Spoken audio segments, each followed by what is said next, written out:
Hi! Masaganang buhay at magandang araw po sa inyong lahat. Nagluto po ang masarap at masustansyang creamy mushroom and asparagus soup ala magsasakang reporter. No? Ito po yung typical na from garden to table. Pagka-harvest ko ng aking tanim na mushroom, ito po, nagluto tayo ng masarap na recipe ngayong araw na ito. No? Titikman natin to kung gaano kasarap. Siyempre, papatneran natin ng mainit na kanin at malamig na tubig. Pero bago po yan, ipapakita ko po muna sa inyo, no? Ang itong ating niluto. Sa tingin pa lamang, ano? Napakasarap na. At titikman natin ito kung gaano to kasarap. Sustansya talaga naman. Masustansya to. Dahil napakarami pong taglay na iba't ibang health benefits sa ating katawan ng asparagus. Tingnan po ninyo. So, yan po ating recipe ngayong araw na ito, no? Tingnan nyo po yung asparagus. Hindi po natin siya in-overcook. Yan. Tapos yung ating mushroom, yung ating mushroom, no? Yan. Tapos papatneran natin ng mainit na kanin at malamig na tubig. Yan. So titikman po natin ngayon yan. So, kuha tayo. Lagyan na natin ng asparagus and mushroom, no? Lagyan natin dito sa ating plato. Natin konting kanin. Natin.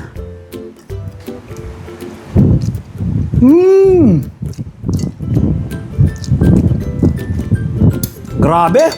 Tamang-tama po yung timpla, no? Napakalasa ng ating asparagus dahil kaka-harvest lang, no? Lahat po ng sustansya na taglay nito, makukuha po ng ating katawan. Hindi ko po siya in-overcook, half ko lang siya.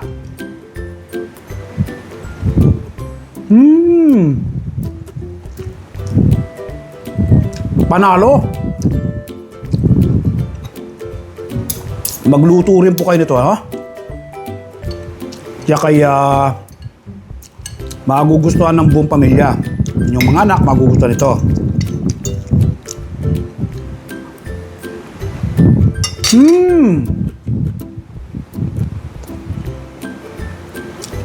Champion.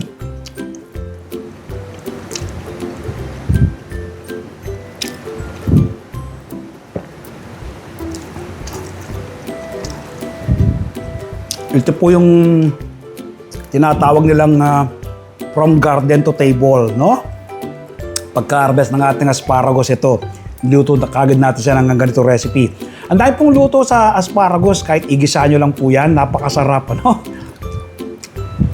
At iba pang lutuin tulad nitong ating creamy mushroom and asparagus soup from garden to table. Ako po'y napakarami na ng tanim ng iba't ibang uri ng gulay at prutas. Pero patuloy pa po akong nagtatanim. Ako po kasi naniniwala ng pagkakaroon ng seguridad at pagkain dapat magsimula sa ating mga tahanan. Food security starts at home. Milyon-milyon ngayon ang nagugutom. Maraming kabataan ang dumaranas ng malnutrisyon. Ito po ang aking nakikitang solusyon. So invite ko po kayo this coming Sunday. Panoorin po ninyo ang aking TV show, Masaganang Buhay. Ibabahagi ko po sa inyo, no? Ang step-by-step na pagtatanim ng asparagus. From seeds, ano? Pagtatanim sa mga bote ng mineral water. Tapos harvest tayo.